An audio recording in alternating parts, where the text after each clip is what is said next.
주님께서는 나를 따르려거든 자기 십자가를 지고 따르라 하셨습니다. 주님의 십자가가 죽음의 길이었다면 저에게 주는 십자가는 고난의 십자가인 줄 압니다.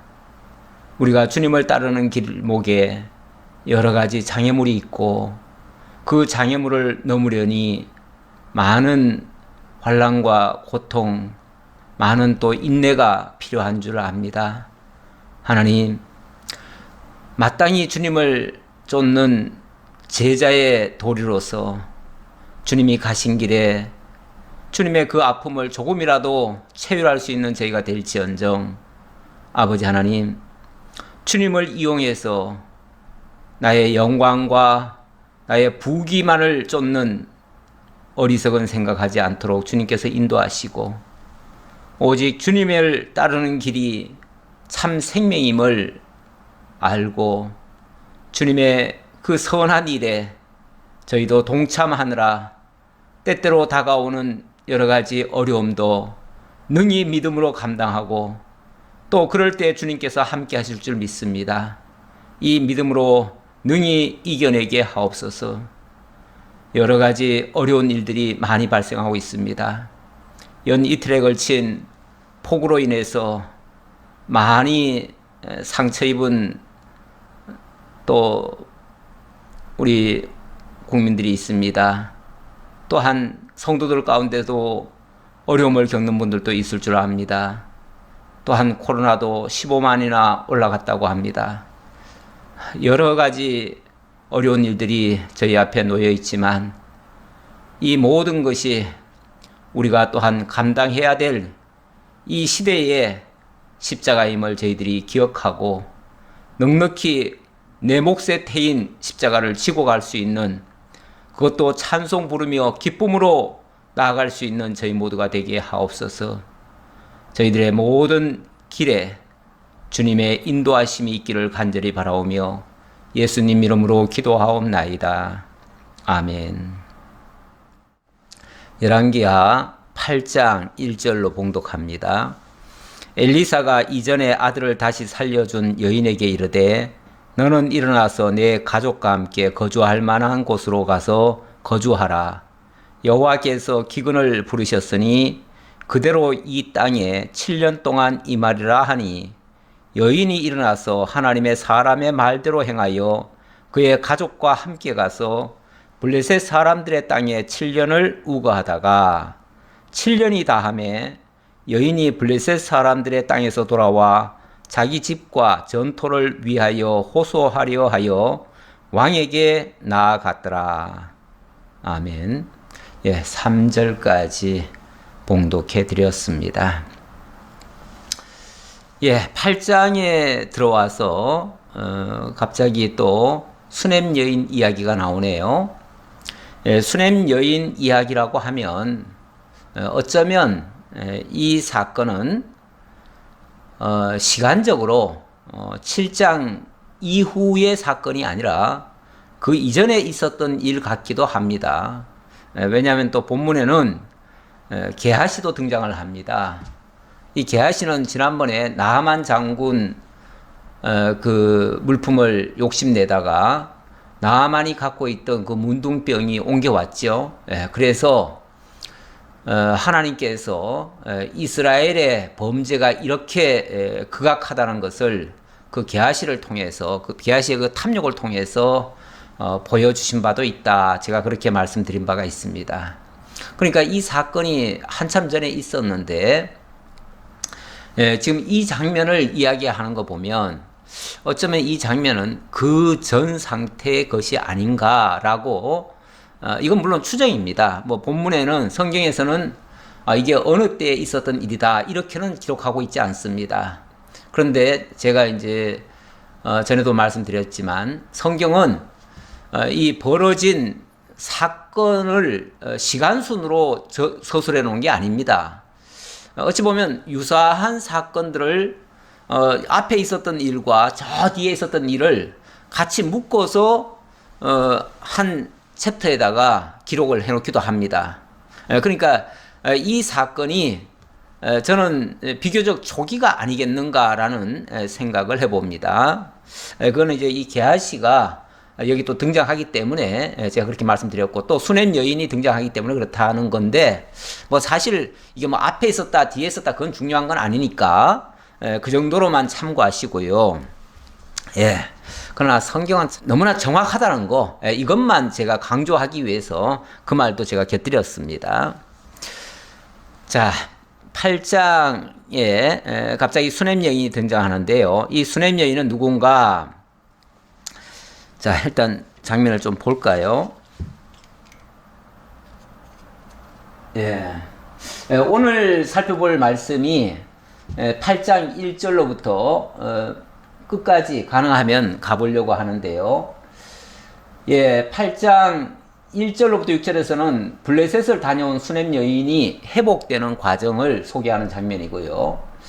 그 다음에는 또 아람의 하사엘이라는 장군이 또 왕이 되는 이런 장면이 나옵니다. 이것도 상당히 뜻밖의 이야기인데요. 그러다가 8장 16절부터는 이 북왕조가 패망되는 과정에 남왕조에게까지 그 악영향을 끼친 모습, 이런 것들이 좀 소개되겠습니다. 자, 그러면 일단 오늘 수냄 여인 이야기를 하려니까 이 수냄 여인이 누군가를 다시 한번 조금 언급을 합니다. 예, 수냄 여인에 대해서 이렇게 얘기합니다. 엘리사가 이전에 아들을 다시 살려준 여인에게 이르되 너는 일어나서 내 가족과 함께 거주할 만한 곳으로 가서 거주하라. 여호와께서 기근을 부르셨으니 그대로 이 땅에 7년 동안 임하리라 하니, 이 엘리사가 이 수냄 여인에게 찾아왔어요. 찾아와가지고 지금 하나님께서 이 땅에 7년 동안 기근을 주실 거니까 너는 그동안에 좀 피신을 가 있어라. 여기 있다가는 이 기근을 만날 것이고 그러면은 어쩌면은 도저히 살 수가 없을 것이다. 그러니 이 위기 상황을 좀 모면하려면 네가 좀 나갔다 오는 게 좋겠다. 이렇게 얘기를 했다는 거죠. 근데 이 엘리사와 수냄 여인의 이 관계라고 말을 한다면 이 수냄 여인은 정말 참 엘리사가 하나님의 사람임을 인정한 사람입니다. 아마 엘리사가 사역을 시작하면서부터 이 수냄 여인은 엘리사를 극진히 존귀한 사람으로 인정을 했습니다. 그래가지고 이 사건이 언제 있었던 얘기냐면 열왕기하 4장 8절에 나오는 장면인데요. 하루는 엘리사가 수넴에 이르렀더니 거기에 한 귀한 여인이 그를 강권하여 음식을 먹게 하였으므로 엘리사가 그곳을 지날 때마다 음식을 먹으러 그리로 들어갔더라.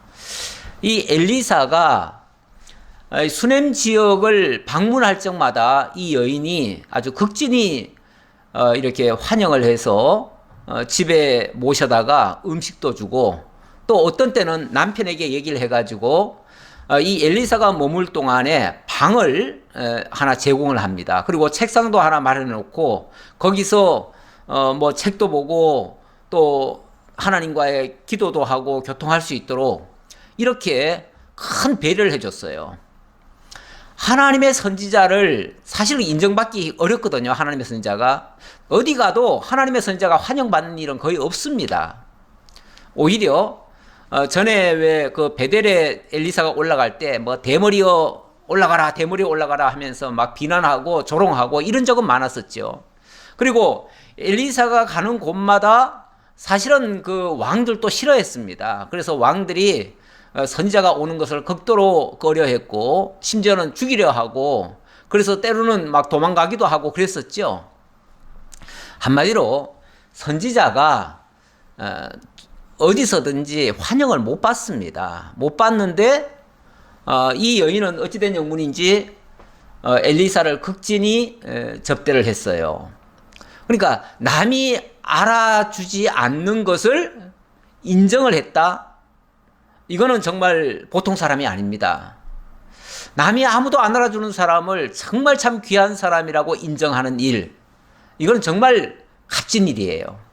그런 눈이 있는 사람조차도 참 귀한 사람이에요. 그래서 그 여인을 가지고 뭐라고 얘기하냐면 한 귀한 여인, 이렇게 얘기를 합니다. 귀한 여인. 오늘날로 말하면 귀부인이라는 거죠. 뭐 이렇게 옷을 잘 입어서 귀부인이 아니고요. 정말 그의 그 인품이 뛰어나고 무엇보다도 그 마음, 그의 또 신앙, 하나님을 향한 그 일편단심의 그 중심이 있는 여인이었지요. 그러다 보니까 그런 사람이기 때문에 하나님의 사람을 알아본 겁니다. 그리고 하나님의 사람을 귀하게 여겨서 그렇게 대접을 했던 거죠. 근데 우리 예수님 표현에 의하면 선자를 대접하는 자에게는 선자의 상이 있다. 뭐 이런 표현이 있죠. 그런 말씀처럼 정말 이 여인도 그래서 사실은 복을 받았어요. 무슨 복을 받았냐면 이 여인은 원래 자녀가 없었는데 이 엘리사가 기도해 주니까 자녀가 생겼어요. 그런데 또 그 자녀가 그 아들이죠. 아들인데 그 아들이 또 얼마 안 가서 죽었었어요. 조금 자라가지고 아빠 곁에 가서 추수하는데 옆에가 있더니만 아이고 머리야 하더니만 그날 밤에 죽어버렸어요. 그것 때문에 이 여인이 딴 사람들 같으면 까무러치고 놀랄 일인데 이 여인은 침착하게 누구한테도 말하지 않고 그 아이를 이 엘리사의 책상 위에다 올려놓고는 그 길로 다른 지역에 있는 엘리사를 부르러 갑니다. 그래서 엘리사에게 내 아들이 죽었다. 당신이 오셔서 기도해 달라. 이렇게 하니까 엘리사가 와서 기도하니까 그 아이가 또 살아났어요. 정말 얼마나 귀한 역사입니까? 그러니 서로가 서로에게 너무나 존귀한 사람인 거죠. 엘리사도 이 여인을 귀한 여인으로 보았고 그 여인도 엘리사를 귀한 하나님의 사람으로 인정을 한 겁니다. 그러니 이 엘리사가 나라에 어떤 위기 상황이 왔을 때, 기근이라고 하는 것이 왔을 때 그 여인이 고통받는 것을 원하겠습니까? 예레미야 애가에 보면 하나님이 자기 백성들이 고통받는 거, 고생하는 거, 이것을 하나님은 기뻐하지 않는다고 그랬습니다. 자기 백성들이 어쩔 수 없이 징계를 받지만은 하나님께서 그 백성들이 고통받는 것을 즐겨 하시는 분이 아니다. 그들이 그 본심이 아니라고 그랬죠. 하나님의 본심이 아니다. 그들에게 고통이 임하는 것이 하나님의 본심에 의해서 되는 것이 아니다. 그 말이죠. 어쩌면 그들을 깨우치게 하기 위해서 정말 부모님이 자녀를 바로 교육시키려고 자기가 눈물을 머금고 그 아이에게 채찍을 때리는 것과 같은 모습이죠. 그런 식으로 하는데 이 엘리사가 이 여인과 이 가족들이 고통받는 것을 원치 않지요. 그러니까 일부러 찾아와 가지고 지금 하나님께서 이 땅에 지금 7년 동안 기근을 내릴 것이니까 너는 그때까지 잠시 피해 있어라 하고서 권고를 해준 거예요. 그랬더니 이 여인이 어떻게 했는가? 여인이 일어나서 하나님의 사람의 말대로 행하여 그의 가족과 함께 가서 블레셋 사람들의 땅에 7년을 우거하다가 7년이 다음에 여인이 블레셋 사람들의 땅에서 돌아와 자기 집과 전토를 위하여 호소하려 하여 왕에게 나아갔더라. 자, 어찌 보면 그 여인도 엘리사를 신뢰했던 거죠. 그러니까 엘리사의 말이라면 그 말이 정말로요? 이렇게 의심하는 게 아니고, 그렇습니까? 그렇다면은 선지자님이 일러주신 대로 하겠습니다. 어찌 보면 일단은 순종의 자세죠. 이 여인은 전폭적으로 엘리사를 믿었기 때문에, 엘리사가 하나님의 사람임을 믿기 때문에 엘리사가 지도해주는 대로 그대로 따랐던 거예요. 그래서 정말 블레셋 땅이라고 하는 어찌 보면 낯선 땅에 가서 7년을 머물다가 돌아왔는데, 돌아와 보니까 그만 이게 웬일입니까? 자기가 살던 집이 딴 사람 손에 넘어간 거예요. 딴 사람이 살고 있어요. 그리고 자기가 그 농사 지어 먹던 그 땅들이 또 다 남이 또 지금 차지하고 있어요. 그래서 주인이 돌아왔으니까 이거 돌려주십시오. 내가 여기 주인입니다. 돌려주십시오 하니까 그 사람들이 무슨 소리냐? 우리는 7년 전에 이거 다 우리 거로 삼았다. 이러니 이거를 어떻게 이걸 되찾을 수 있겠습니까? 어쩌면은 선지자 말 듣고 멀리 피신을 갔다 왔는데 낭패를 만난 거예요. 모든 기업이 다 이뤄지게 생겼어요. 하나님의 말씀에 순종했는데 어려움에 봉착한 셈이죠. 가끔 이런 경우가 있습니다. 하나님의 종을 통해서 하나님의 말씀을 듣고 그 말씀대로 살고자 했는데 말씀대로 살아가지고 형편이 좋아지면 좋겠는데 그것 때문에 어려움을 겪고 하려고 하는 일도 잘 안 되고 오늘날로 말하면 괜히 목사님 말 들었다고 목사님 말 듣고 일하다가 나 망했다고 이렇게 원망거리가 될 수도 있지요. 될 수도 있는데 우리 하나님께서 설마 하나님의 종을 통해서 성도가 고통받고 망하라고 지도하겠습니까? 그럴 일은 만무하지요. 물론 욕심이 가득 차서 그 성도를 이용해가지고 자기가 뭔가 이득을 취하려고 하는 사람 같으면은 욕심의 눈에 뭔가 말도 안 되는 일을 시키고 그걸 통해서 돈이 나오면 자기도 혹시 얻을까 해가지고 그렇게 불순한 동기에서 일을 시작했다면 잘못될 수도 있지요. 하지만 그런 어떠한 사심도 없이 순수하게 하나님의 말씀을 그대로 전달하고 그 말씀대로 순종한 사람에게 손해가 나도록 하나님께서 내버려 두실까요? 저는 그렇지는 않다고 봅니다. 하나님의 종을 통해서 하나님의 말씀이 바르게 전달됐는데 그 말씀 듣다가 만약에 손해나는 일이 있었다면 오히려 하나님께서 전화위복을 만드실 계기가 될 수도 있습니다. 그러니까 그런 거 가지고 낙심하거나 절망해서는 안 될 것입니다. 오히려 우리 하나님께서 이 일을 통해서 또 어떤 역사를 보여주실까 하고 오히려 기대심을 가지고 이제 하나님께서 펼치실 일들을 기다리는 게 오히려 좋을 거예요. 그러면 틀림없이 그 믿음으로 행한 모든 일들이 하나님의 영광을 보는 일로 바뀌어질 것입니다. 저는 그 사실 하나는 분명하게 믿고 말씀드릴 수 있겠습니다. 자, 어쨌든 이제 낭패가 됐어요. 그래서 할 수 없이 이거를 이제 판결을 받아야 될 거 아닙니까? 그래서 이것이 고발했는데 이 아래에서 이게 해결이 안 돼요. 안 되면은 또 그 위로 올라가지요. 지금 우리나라로 말하면은 일반 법원에서 또 고등법원으로 그 다음에는 대법원으로 넘어가지요. 옛날 같으면은 마을 고을에다가 신고했다가 거기서 안 되면 그 어떤 지방 정부 쪽으로 넘어갔다가 거기서 안 되면 왕에게로 직접 이게 고발이 되어집니다. 그런데 어찌 보면 이 여인이 이 일이 지금 잘 안 되니까 왕에게 호소하게 된 겁니다. 그래서 왕에게 고발을 한 거예요. 그런데 4절에 보니까 그때에 왕이 하나님의 사람의 사환 게하시와 서로 말하여 이르되 너는 엘리사가 행한 그 모든 큰일을 내게 설명하라 하니 자 어쨌든 그 자리에 지금 누가 와 있냐면 게하시가 와 있습니다. 어쩌면 증인으로 불렀는지 모르겠어요. 예. 그러면 증인인 게하시가 여기에 대한 증언을 해라 라고 하니까 게하시가 얘기를 하는 거예요. 자 5절입니다. 게하시가 곧 엘리사가 죽은 자를 다시 살린 일을 왕에게 이야기할 때에 그 다시 살린 아이의 어머니가 자기 집과 전토를 위하여 왕에게 호소하는지라.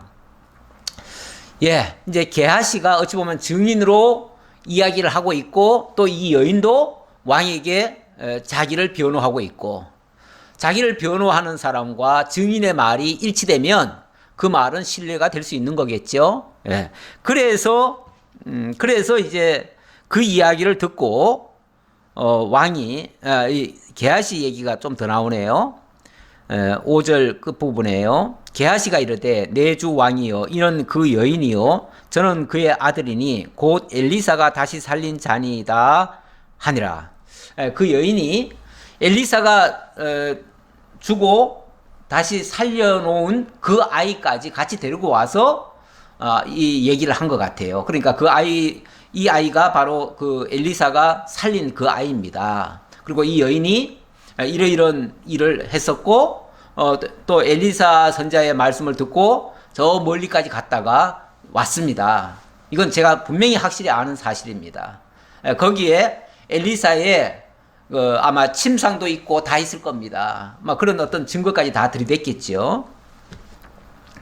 자, 그랬더니 왕이 그 여인에게 물음에 여인이 설명한지라 이게 사실이냐? 이 말 한치의 오차도 없이 거짓이 없느냐? 하고 이제 물었겠죠. 이렇게 물으니까 여인이 설명을 다 했다 그 말이죠. 그 자초지종 얘기를 싹 다 했다. 그러니까 이제 합리적이라는 것이 증명이 됐겠죠. 그리고 나니까 이제 판결을 합니다. 왕이 그를 위하여 한 관리를 임명하여 이르되 이 여인에게 속한 모든 것과 이 땅에서 떠날 때부터 이제까지 그의 밭의 소출을 다 돌려주라 하였더라. 이렇게 판결이 나서 이 여인은 하마터면 하나님의 말씀 듣고 순종했다가 망할 뻔도 했는데 오히려 그동안에 자기가 농사 안 짓고도 지금까지 농사 지어서 먹었던 거 다 토해내게 만들어가지고 그래서 그것을 다 되돌려 받게 됐습니다. 그러니 이 여인으로서는 오히려 전화에 유복된 거 아닙니까? 우리 하나님께서 일을 이렇게 역사하십니다. 절대 하나님 말씀 듣고 순종했는데 손해보도록 하지 않습니다.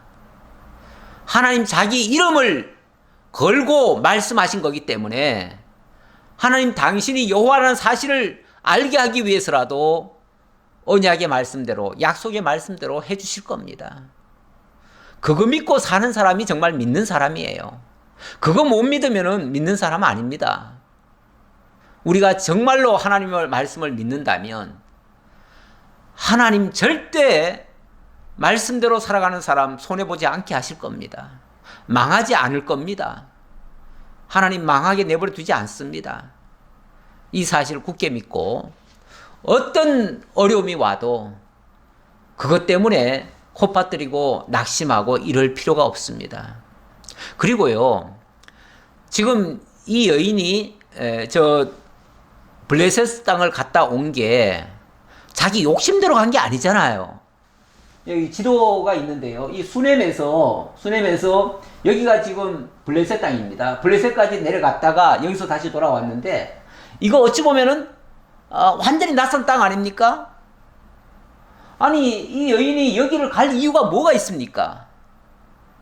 그 룻기서에 보면 유다 땅에 있는 그 엘리멜렉이라는 사람이 나오미 아내와 두 아들과 함께 그 땅에 갔다가 폭삭 망했습니다. 아버지도 죽고 두 아들도 다 잃었습니다. 세 과부만 남았지요. 세 과부만 남아가지고 어쩔 수 없이 정말 죽지 못해서 부끄럽지만 고국으로 돌아옵니다. 고국으로 돌아와서 남들이 돌아왔다고 반기어하니까 그렇게 부르지 말아라. 나는 어찌 보면 부끄러운 사람이다 하면서 폭삭 망했음을 얘기하죠. 근데 그때 간 케이스와는 달라요. 왜 다르냐면 그때 케이스는 어찌 보면 기근을 피해서 자기 욕심껏 갔다 왔다고 볼 수 있어요. 그거는 믿음으로 행한 일이 아니고 현실 도피했던 거죠. 그러니까 현실 도피냐 하나님의 인도로 먼 나라에 갔다가 온 거냐 이거는 차원이 달라요. 하나님은 자기 백성들을 보호하시기 위해서 때때로 먼 나라에 보내셨다가 되돌아오게 하시는 역사도 있습니다. 예를 들면 우리 주님 예수께서도 헤롯이 미쳐 날뛰었죠. 2살 아래 남아들을 다 죽이고 메시아가 태어났다니까 그냥 막 메시아를 제거하려고 혈안이 돼가지고 모든 사내 아이들을 다 죽이려고 했잖아요. 그때 예수님도 그 마리아가 예수님을 어린 아기 예수님을 데리고 애굽으로 내려갑니다.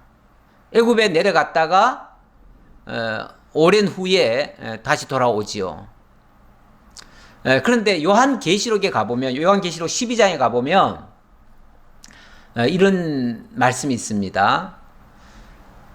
하늘에 큰 전쟁이 있는데 그 전쟁에서 보니까 장차 만국을 철장 권세로 다스릴 한 아들을 낳은 그 여인을 용이 핍박을 하더라. 그래서 그 여인을 독수리가 그 여인을 광야로 데려가서 거기서 정말 한때 두때 반때를 머물다가 거기서 안전하게 보호하고 그리고 다시 돌아오게 한다. 이런 얘기가 나옵니다. 어찌 보면 언약 자손들을 하나님께서 위기 상황 때 보호하신다. 그런 얘기죠. 그런 얘기고, 물론 직접적으로는 그것이 가리키는 의미는 우리 주 예수 그리스도에 대한 우리 주 예수 그리스도가 그런 어떤 환난과 핍박을 피해서 하나님의 천사가 보호하셨다가 다시 돌아오게 하시는 그런 장면이기도 하지요. 그래서 여기 이 장면도 어찌 보면 우리 주님께서 장차 되어질 것에 대한 예언적인 의미가 담겨져 있는 거예요. 그림자라고 말씀드릴 수 있어요. 아이를 낳을 수 없는 그 여인에게 표적으로 아기를 낳게 하고, 그리고 낳게 한 아이가 갑자기 죽었는데 또 표적으로 또 다시 살아나고, 그리고 멀리 피날 갔다가 다시 돌아오게 하시고, 뭐 이런 역사들.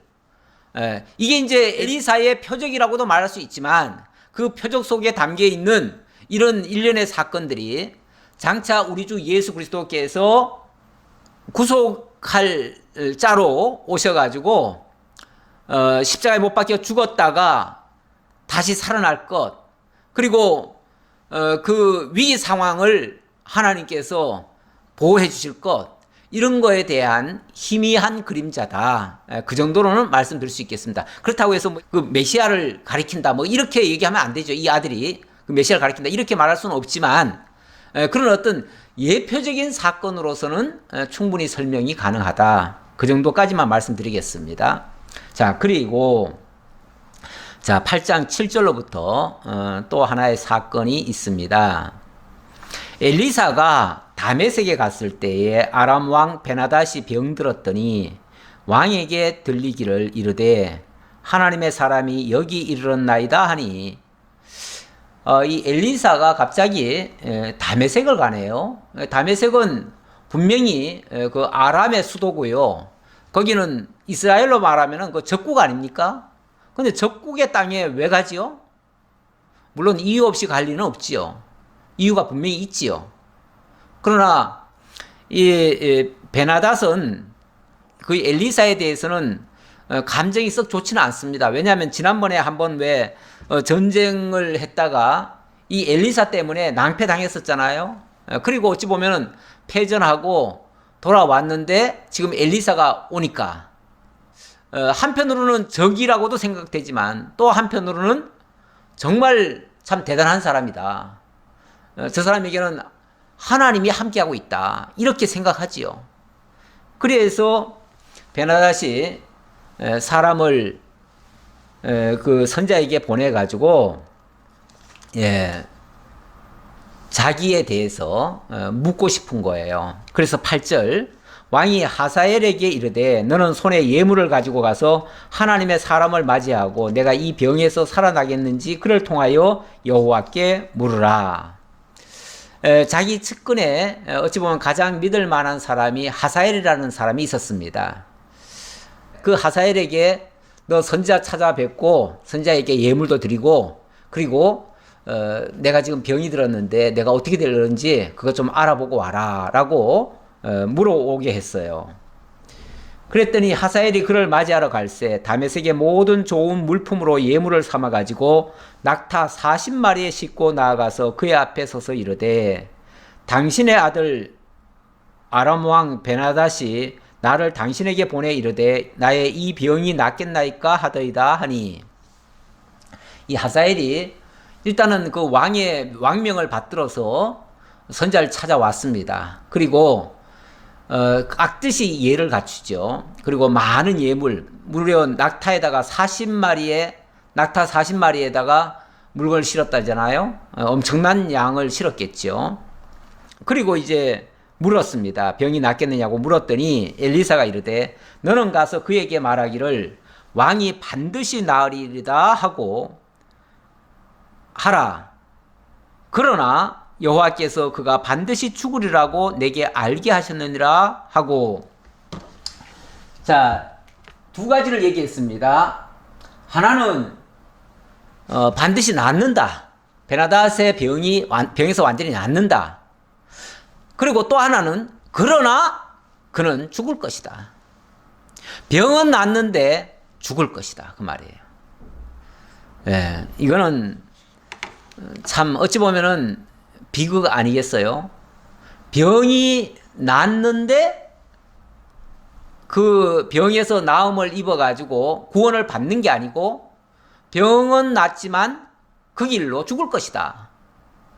이거는 정말 어찌 보면 저주 같은 얘기예요. 저주 같은 얘기. 예. 그래 놓고 또 이어서 하나님의 사람이 그가 부끄러워하기까지 그의 얼굴을 쏘아보다가 우니. 이건 또 무슨 영문입니까? 갑자기 엘리사가 하사엘을 막 쏘아보았다 그랬습니다. 눈을 무서운 눈으로 노려봤다는 거죠. 왜 사람이 서로 대화를 하는데 평안한 마음으로 자연스럽게 부드럽게 이렇게 이야기를 하면 서로 간에 참 편하잖아요. 근데 어떤 사람이 내가 무슨 얘기를 했는데 갑자기 나를 째려보는 거예요. 막 노려봐요. 막 눈도 껌뻑이지도 않아요. 그러면서 막 마치 뭐 불꽃이 막 솟구치듯이 그렇게 쏘아보는 거예요. 그러면 섬뜩하지요. 무섭지요. 예. 말을 안 해도요, 사람은 눈으로도 말한다고 합니다. 눈이 벌써 자기를 쏘아보고 있어요. 그 눈으로 말하고 있는 거예요. 아주 뭔가 날카롭게 지금 지적하고 있는 거예요. 그러니까 이 하사엘이 놀란 거예요. 무슨 일입니까? 왜 저를 이렇게 쳐다보시죠? 그런데 거기서 그치는 게 아니고 그렇게 생각하고 있는데 갑자기 또 펑펑 우는 거예요. 펑펑 울어요. 얼마나 당황스럽겠어요. 자기를 막 째려보는 것도 무서운데 갑자기 펑펑 우니까 선자가. 그러니까 너무너무 무서운 일이죠. 그래서 하사엘이 이르되 내 주여 어찌하여 우시나이까 하는지라. 어찌하여 우시나이까? 도대체 무슨 영문입니까? 왜 그러십니까? 왜? 이렇게 얘기하는 거죠. 당황스럽지요. 갑자기 나를 째려보다가 갑자기 펑펑 울어요. 그 우는 게 결국은 자기 때문에 우는 거 아니겠어요? 만약에 째려보는 게 나를 째려봤다면은, 그리고는 펑펑 울었다면은 결국 나 때문에 울었다는 얘기인데 얼마나 당황스럽겠어요. 그랬더니 이 엘리사가 대답하기를 네가 이스라엘 자손에게 행할 모든 악을 내가 알미라. 네가 그들의 성에 불을 지르며 장정을 칼로 죽이며 어린아이를 맺히며 아이벤 부녀를 가르리라 하니. 그러면서 한다는 소리가 너무너무 무서운 소리를 하는 거예요. 너가 앞으로 이스라엘 자손들을 쳐들어와 가지고 이스라엘 자손들을 얼마나 핍박을 가하고 얼마나 살육을 하는지 그게 너무너무 무서워가지고 내가 지금 이렇게 펑펑 운다. 이렇게 얘기를 하는 거예요. 그러면서 네가 이스라엘의 성에다가 불을 지를 것이고 장정을 칼로 죽일 것이고 어린아이는 매쳐버릴 것이고 아이벤 부녀는 배를 갈라버릴 것이다. 지금 뭐 제가 그냥 읽기만 했는데 저도 섬뜩합니다. 앞으로 하사엘이 이스라엘을 상대로 해서 이런 무자비한 일을 할 것이다 그 말이에요. 도대체 이 사람이 뭐길래 이런 짓을 하죠? 이런 짓을 할 만한 사람인가요? 이런 일을 할 만한 사람이 아니잖아요? 왜냐하면 지금 아람이라고 하는 나라에 지금 국내 대신 정도의 사람인데, 그 사람이 어떻게 이스라엘에 와서 이런 짓을 하지요? 그랬더니 하사엘이 이렇게 반문을 합니다. 하사엘이 이르되 당신의 개 같은 종이 무엇이기에 이런 큰 일을 행하오리까 하더라. 당신의 개 같은 종이 무엇이기에, 이 개 같은 종, 자기를 굉장히 비하해서 하는 말이죠. 그런데 원래 이스라엘 사람들은 그 이방인들을 향해서 이 개 취급하는 경우가 있었습니다. 근데 이 개라고 하는 게 이제 분명히 알 것은, 개라고 하는 게 원래 그 구약적 개념으로 말하면은 부정한 짐승입니다. 부정한 짐승이고, 원래 우리나라도 옛날에 보면은 개들이 어찌 보면 뭐 똥개라고 그래가지고 참 더러운 것을 그렇게 먹고, 그리고 원래 개라고 하는 게 좀 지저분한 그런 것들이 있습니다. 그래서 성경에도 개에 대해서 여러 번 이야기가 나오는데, 그 안 좋은 거 표현할 때에 그 개라는 표현을 많이 썼습니다. 자, 그런데 제가 당신의 개 같은 종인데, 이렇게 표현했습니다. 개 같은 종인데, 그렇게 보잘것없는 존재인데, 그 말이겠죠. 그렇게 보잘것없고, 그렇게 뭐 어찌 보면 부리다가 버려질 존재 같은 그런 자인데, 제가 뭐길래 그런 일을, 엄청난 일을 하겠습니까? 그랬더니 엘리사가 대답하되 여호와께서 네가 아람 왕이 될 것을 내게 알게 하셨느니라 하더라. 여호와께서 너 앞으로 아람 왕이 된다라고 하셨다. 이렇게 일러주는 말이에요. 깜짝 놀랄 일이죠. 정말 깜짝 놀랄 일이죠. 그런데 이런 일이 어떻게 이런 일이 가능한 얘기죠?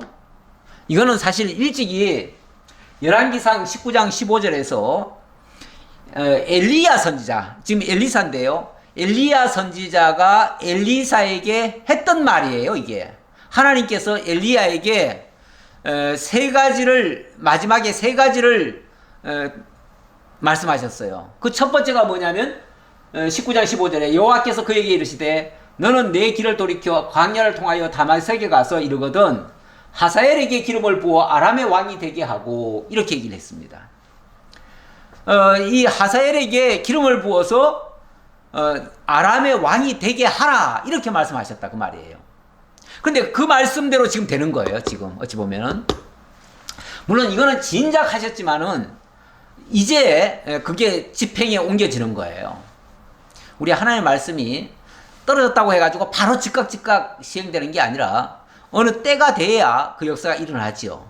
그래서 지금이 그때다, 이렇게 보시면 되겠고요.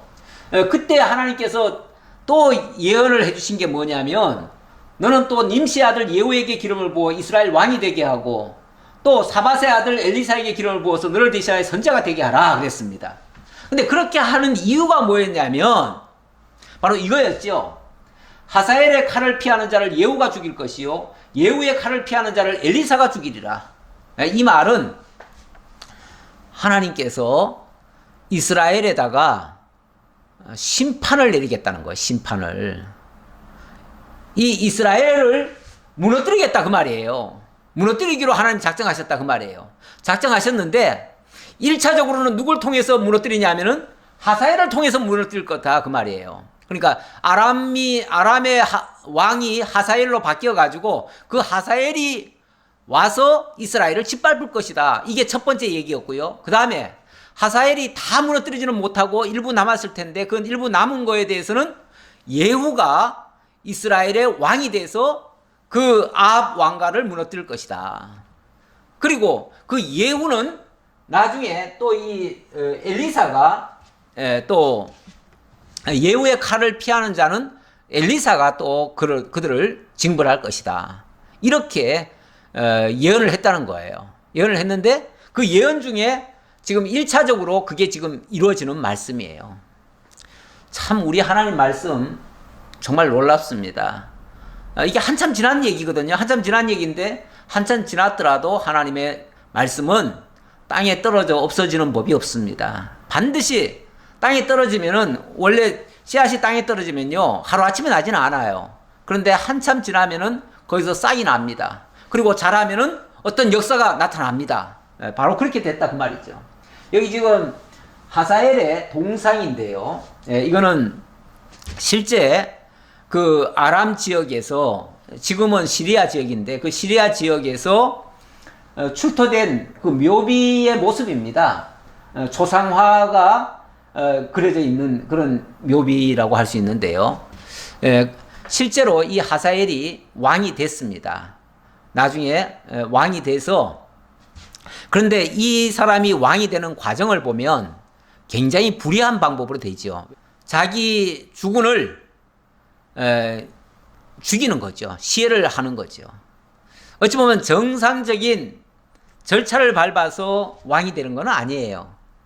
굉장히 부정한 방법으로 왕이 되는 겁니다. 자, 그 얘기는 조금 이따 하고요. 또 하고.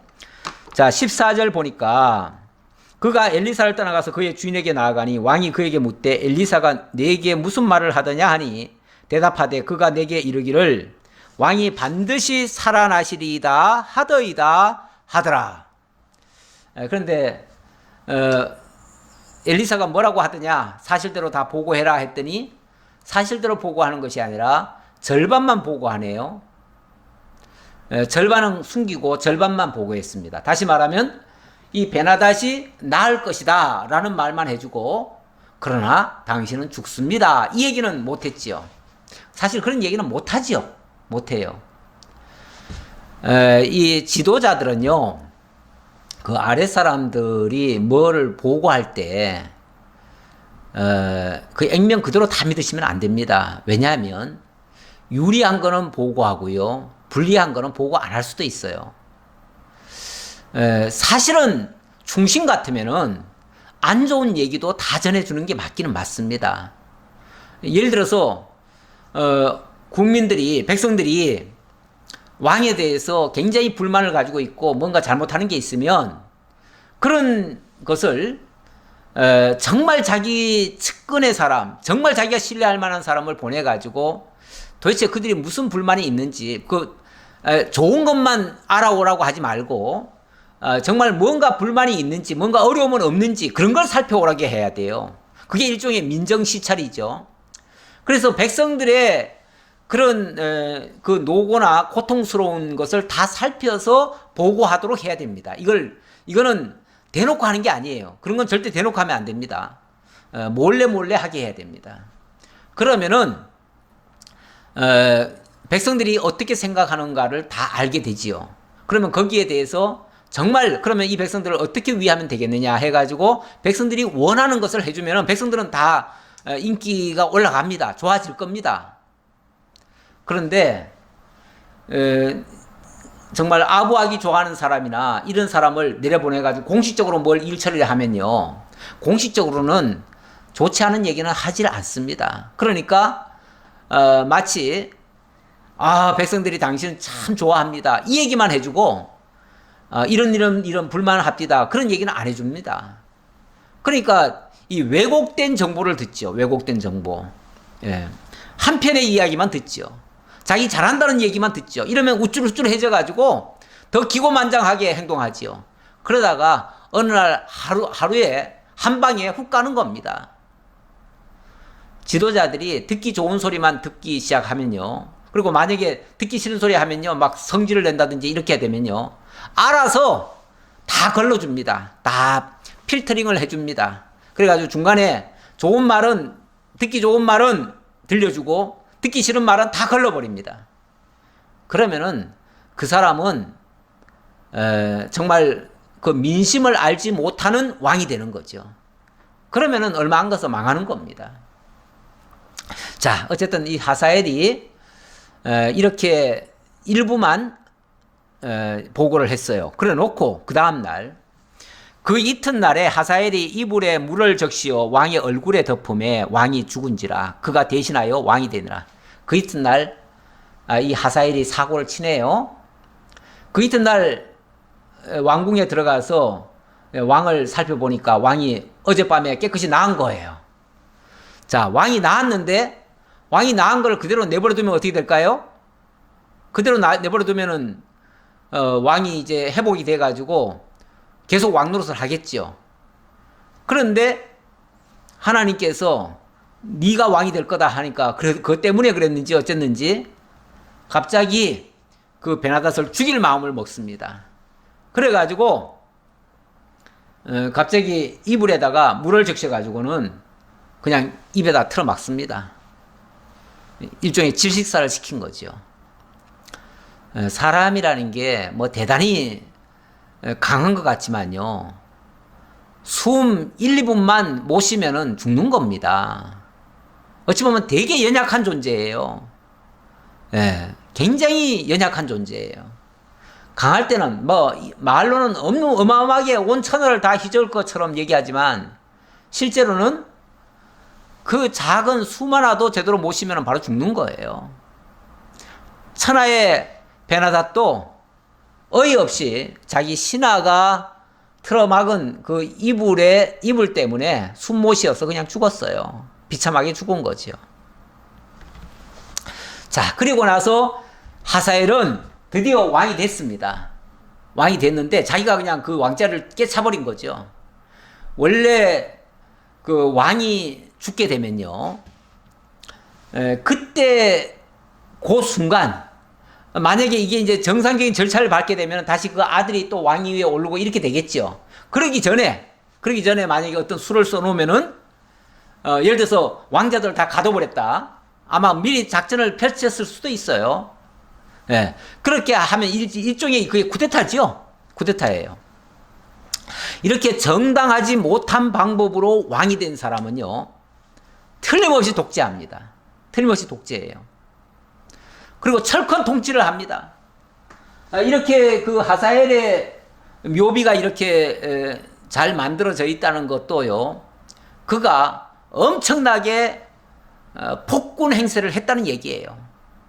그 폭군 행세가 자기 나라에서만 이루어지는 게 아니라 이웃 나라를 침범해가지고 이웃 나라를 짓밟는 데도 사용됩니다. 그래서 나중에 이 하사엘이 이스라엘을 침공해서 이스라엘을 무자비하게 살육하고 그렇게 하는 일이 있었다라고 이야기하는 거죠. 그렇게 될 것을 엘리사는, 이건 미래사지만은 그렇게 될 것을 뻔히 알기 때문에 그것 때문에 울었던 거예요. 아까 울었던 이유가 바로 그것 때문입니다. 정말 참 비참한 일이 또 기다리고 있습니다.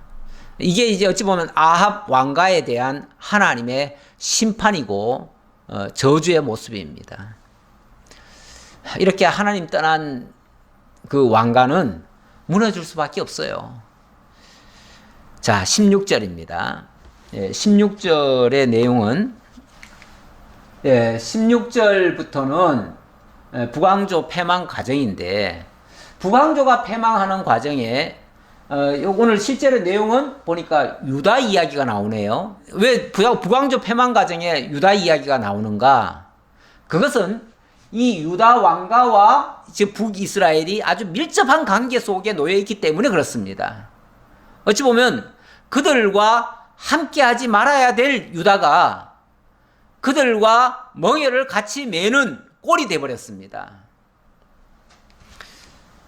우리가 친구 잘못 사귀어도 친구가 국립호텔 들어가면은 같이 따라 들어가게 되는 거예요. 그러니까 친구 잘 사귀어야 되죠.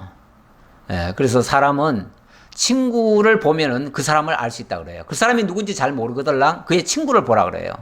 그 친구들이 만약에 껄렁패들이 있고 그러면은요, 그 사람도 틀림없이 그런 부류의 사람이에요. 그래서 우리가 누구를 사귀느냐, 누구와 가까이 하느냐를 보면 그 사람의 인품 됨됨이도 알 수가 있습니다. 그런데 지금 유다의 왕들, 여기 지금 유다의 왕 여호람과 또 아하시아가 등장을 하는데, 이들은 북이스라엘과 똑같은 길을 걷게 됩니다. 그래서 아합의 길을 따른다고 그랬죠. 아합의 길을 따른다. 아니 남쪽의 왕이 왜 아합의 길을 따라갑니까? 예, 이거는 아합의 영향력 아래에 지금 남쪽까지도 들어가 버렸다 그 얘기예요. 자 16절 보겠습니다. 예, 이스라엘 왕 아합의 아들 요람 제5년에 여호사밧이 유다의 왕이었을 때에 유다의 왕 여호사밧의 아들 요람이 왕이 되니라. 요람이 왕이 될 때에 나이가 32세라. 예루살렘에서 8년 동안 통치하니라. 자 여기 이 양가에 그러니까 북이스라엘과 남유다의 이 가계도를 좀 한번 봤으면 좋겠습니다. 이 북이스라엘은 지금 오므리 왕조가 지금 다스리고 있고요. 오므리의 아들이 아합이고 아합의 아들이 아하시야와 이 여호람 그리고 딸 아달랴가 있습니다. 아달랴가 있는데 지난번까지 제가 요람 이야기를 쭉 해왔는데 이 요람을 여기 본문에서는 요람이라고 얘기합니다. 요람. 그러니까 요람이나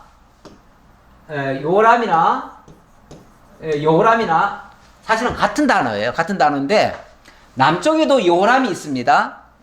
요사밧의 아들이 요람이에요. 그러다 보니까 어찌 보면 동시대에 북쪽도 요람이고 남쪽도 요람이니까 이걸 구분하기 위해서 여기 북쪽의 왕을 요람이라고 쓴 것 같아요. 그런데 이제 어느 지점에서는 요람이라고도 쓰고 어느 지점에서는 요람이라고도 써요. 근데 같은 사람이에요. 같은 사람.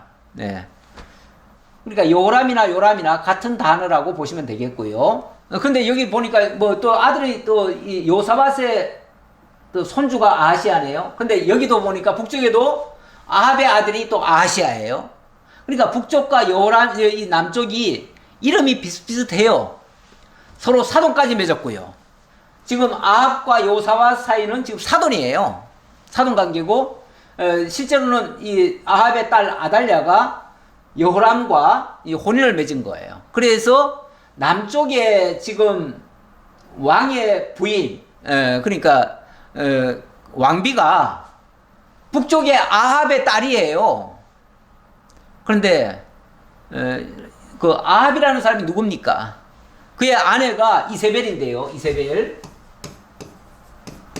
이 이세벨은 그 엣바알의 딸로서 시돈 왕 엣바알의 딸로서 바알과 아세라 신을 아주 극진히 섬겼던 사람이에요. 그래서 왕궁 안에다가 완전히 그 신전을 만들어 놓고 하나님의 종은 다 죽여버렸어요. 여호와의 종들은 다 제거해버리고 완전히 바알 천국을 만들어 버렸어요. 예. 그래 놨으니 얼마나 교활한 여자인지 몰라요. 그래서 엘리야 선자를 그렇게 핍박을 했었고 사실은 엘리사도 핍박을 했었는데 그럼에도 불구하고 엘리사는 어찌 보면 이 아합 왕과 특히 이 요람에 대해서는 많이 후대를 했었어요. 좋은 관계를 맺었었어요. 그래도 예. 그래서 그 위기 상황 때마다 도와줬었죠. 근데 어쨌든 지금은 이런 상태에 있다. 그런데 이 영향력이 요람에게 미쳤고 이게 남유다에게도 똑같이 영향력이 있었다 그 말이에요. 그가 이스라엘 왕들의 길을 가서 아합의 집과 같이 하였으니 이는 아합의 딸이 그의 아내가 되었음이라. 그가 여호와 보시기에 악을 행하였으나 자, 이 요람이 아합의 길을 갔다. 아합의 길을 갔다 하는 말은 아합의 조종을 지금 받았다 그 말이잖아요. 누굴 통해서냐면 그의 딸 아달랴가 결혼을 했기 때문에 그래서 이 아달랴의 영향을 받았다 그 말이죠. 이런 말이 있죠. 남자가 왕이 되지만은 그 왕의 머리에는 여자가 있어요. 예. 그러니까 부인이 누구냐에 따라서요. 남편은 영향을 받게 돼 있습니다. 아무리 남자가 힘이 있고 능력이 있어도요. 여자한테는 못 이깁니다. 그러다 보니까 여자가 어떤 사람이냐에 따라서 영향력을 받게 돼 있습니다. 그리고 그 자녀들은 더더욱 그렇죠. 왜 그러냐면 대부분의 남자들은 보면은 나가서 일하고 돈 버는데 급급하지 교육시키고 이런 쪽은 관심을 덜 합니다. 그런데 여자는 늘 자녀들과 같이 집에 있으면서 자녀들에게 교육을 시키잖아요. 그리고 늘 뭔가를 보여주고 가르쳐주고 하잖아요. 그러니까 그 영향을 더 받죠. 그래서 남자는 여자의 영향을 받게 돼 있습니다. 그래서 여자를 어떤 사람을 들이느냐에 따라서 그의 그 방향이 완전히 바뀌어질 수가 있어요. 그래서 어떤 면에서 여자분들이 정말 하나님을 제대로 알고 신앙을 바로 가지고 있다고 하는 것은 굉장히 큰 특권입니다. 남자에 의해서 신앙이 바로 서기는 쉽지는 않은데 여자를 통해서는 가정에 영향을 끼치고 그 가정이 바로 서는데 굉장히 큰 영향을 줄 수가 있습니다. 그래서 여성도님들이 어떤 면에서 이 교육적으로는 더 중요한 역할을 차지하고 있다. 근데 이건 이제 잘 됐을 때 얘기고요. 만약에 잘못된 여자가 들어오면요. 무속에 찌드는 여자가 들어오면요. 이 뭐 바알신을 섬기는 여자가 들어오면요. 어떻게 되겠어요? 그 영향 역시 고스란히 미친다 그 말이에요. 그러니까 이거는 망할 일이 되는 거죠. 그래서 여자의 영향이 더 큽니다. 그래서 여자의 신앙을 더 우선시 봐야 될 것 같습니다. 만약에 결혼을 하는 사람이 있다면 여자의 신앙이 어떤가를 잘 살피는 게 좋을 것 같아요. 정말 잘못된 여자가 무속에 찌든 여자가 들어오면은요, 그 집안 다 무속으로 바뀌는 겁니다. 만약에 이게 한 개인 같으면요, 그 한 가정만 망하고 말겠지만, 나라의 지도자의 부인이, 지도자의 아내가 무속에 찌들어져 있다 그러면은 그 나라 망하는 겁니다. 이건 정말 심각한 문제예요. 그가 여호와 보시기에 악을 행하였으나 여호와께서 그의 종 다윗을 위하여 유다 멸하기를 즐겨하지 아니하셨으니 이는 그와 그의 자손들에게 항상 등불을 주겠다고 말씀하셨음이더라. 예. 자, 비록 이 여호람이 지금 이 아달랴 때문에 그가 여호와 보시기에 악을 행했지만, 그러나 우리 하나님께서 이 유다를 멸하지는 않았다. 지금 북왕조 패만 가정 얘기하는데 그래도 남왕조는 하나님께서 멸하지는 않는다. 왜요? 다윗에게 항상 등불 주시겠다고 약속하셨기 때문에 그거 지켜주셨다 그 말이에요. 우리 하나님 이렇게 신실하신 분이십니다. 비록 범죄하고 잘못한 게 있어도 그것 때문에 망하게는 하지 않으신다 그 말이에요. 예, 결론 삼아 말씀드리겠습니다. 고린도후서 6장 14절인데요. 너희는 믿지 않는 자와 멍에를 함께 매지 말라. 의와 불법이 어찌 함께하며 빛과 어둠이 어찌 사귀며 그리스도와 벨리알이 어찌 조화되며 믿는 자와 믿지 않는 자가 어찌 상관하며. 예, 믿지 않는 자와 멍에를 같이 매지 말아라. 제가 지난번인가 제가 그 얘기를 했지요. 이 소 얘기하면서 소 한 마리가 끄는 힘이 약 2톤이라고 합니다. 그런데 두 마리가 힘을 모아서 끌게 되면, 한 결의가 돼가지고 끌게 되면 무려 4톤이 아니라 4톤에 6승이 되겠지요. 4륙이 24톤이 24톤을 끄는 그런 힘을 발휘한다고 합니다. 그래서 이거는 그러니까 뜻이 맞고 한 방향으로 한 목적을 향해서 달려가면 이 놀라운 역사가 일어난다는 거죠. 근데 여기에 이제 반대로 만약의 경우 한 마리는 앞을 보고 있는데 한 마리는 뒤를 본다? 아니면 옆을 본다? 딴 생각한다? 이러면은 완전히 다 무너지는 겁니다. 한 마리 2톤도 못 굴게 됩니다. 오히려 상세가 돼버리니까요. 반감 효과가 일어나죠. 그래서 정말 결의로 할 때는 뜻이 맞아야 됩니다. 그래서 교회도 어찌 보면 아는 것과 믿는 것이 같아야 돼요. 한 방향을 향해서 가야 돼요.